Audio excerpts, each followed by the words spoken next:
মহালয়া একটি বিশেষ তিথি। এই দিন পিতৃপক্ষের অবসান এবং দেবীপক্ষের শুরু। আচ্ছা সোমনাথবাবু, মহালয়ার দিন তর্পণের একটি বিশেষ মাহাত্ম্য থাকে, সেটা যদি একটু বলেন আমাদের। হ্যাঁ, মহালয়ার দিন এই যে তর্পণ করা, এটা একটা বিশেষ মাহাত্ম্য আছে। আশ্বিন মাসের কৃষ্ণা প্রতিপদ থেকে মহালয়া পর্যন্ত এই যে এক পক্ষকাল, এই এক পক্ষকাল ধরে চলে প্রেতপক্ষ। এবার মহালয়া যখন শেষ হয়ে গেল তখন থেকে আমাদের শুরু হয়ে গেল দেবী পক্ষ। এই যে প্রেতপক্ষ যে চলে, এটা কোথা থেকে এসছে? আমাদের হিন্দু শাস্ত্র অনুযায়ী জীবিত ব্যক্তি, যিনি জীবিত আছেন সেই ব্যক্তির যে তিন পুরুষ যারা মৃত, তারা পিতৃলোকে থাকেন।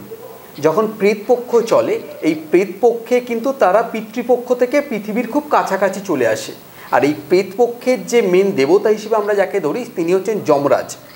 তো যখন আমাদের আবার এই যে মর্তে যারা জীবিত ব্যক্তি আছেন, তাদের মধ্যে যখন কেউ একজন মারা যায়, তখন একজন ওই তিনজন যে মানে মৃত যে তিনজন ব্যক্তি আছেন তাদের মধ্যে একজন স্বর্গে চলে যান, আর একজন চলে যান মানে মর্তে আপনার পিতৃলোকে চলে যান।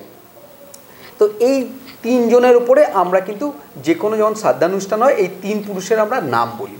এবং তর্পণের সময় আমরা এই সময় এই যে মৃত যে ব্যক্তি যে সমস্ত আছেন, তাদেরকে আমরা তিল বা জল ধারণ দিয়ে তাদের আত্মার শান্তি কামনা করি এবং তাদের উদ্দেশ্যে আমরা আমাদের যে সমবেদনা সেটা আমরা জানাই।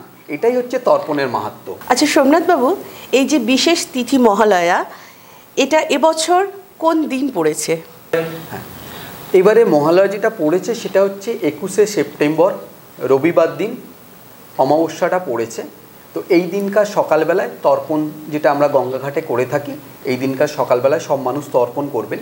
কিন্তু প্রেতপক্ষ যে এক পক্ষ কাল ধরে যে চলে, এই এক পক্ষ কালের মধ্যে কিন্তু যে কোনো দিন তর্পণ করা যায়, কিন্তু সেটা আমরা মহালয়ার দিন যেহেতু দিনটা অমাবস্যা থাকে, সেই কারণে ওই দিনকে আমরা বিশেষ প্রাধান্য দিই। এবং এই বছরে যেটা পড়েছে সেটা হচ্ছে রবিবার 21শে সেপ্টেম্বর। দুর্গাপুজোর অভিনন্দন সকলকেই। সকলে ভালো থাকবেন, সুস্থ থাকবেন। নমস্কার।